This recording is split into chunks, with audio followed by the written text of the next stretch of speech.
এইবোৰ 7 বছৰৰ আগৰ কথা। মোৰ যে সকলোবোৰ পুৰাণৰ সাধু যেন লাগে। জেঠমহীয়া দেউতাৰ বছৰেকীয়া হৈ গ'ল।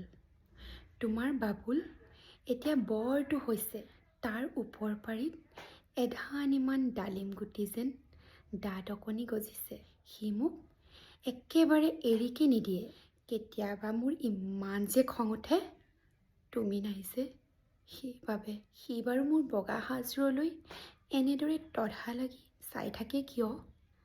তাৰ উপজাৰে পৰা এই কাপোৰযোৰ চিনাকি, সেইকাৰণে নহয়। বাবুল এতিয়া বৰটো হৈছে বুজিছা। আৰু ডাঙৰ হ'লে স্কুলত তাক নাম লগাই দিম।